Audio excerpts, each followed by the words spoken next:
creo que un contexto de partido igualado, muy disputado. Sabíamos lo que nos venía hoy aquí, un equipo con jugadores de mucho nivel en la categoría y que vienen en buena forma, un Badalona que viene muy de menos a más.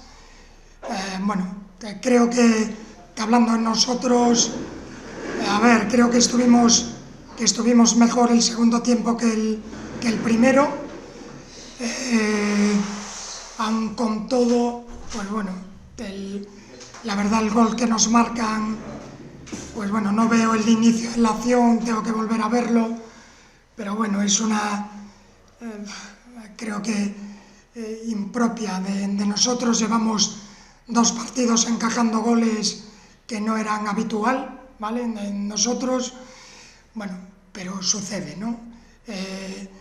Corregimos cosas en el descanso, un poco de cosas que ya teníamos habladas de antes del partido, y creo que el segundo tiempo estuvimos mejor.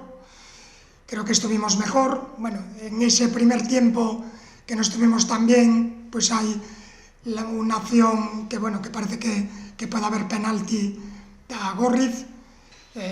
Por lo menos tiene una marca en la cara importante y parece que pudo haber penalti, ¿no? Y hoy el segundo tiempo, creo que entramos mejor, que estuvimos mejor, que fuimos capaces de empatar, merecido, y cuando creo que mejor estábamos nos quedamos con 10. Y aún así, fuimos quien de tener alguna ocasión más, sobre todo a balón parado. Creo que valoramos el punto una vez más.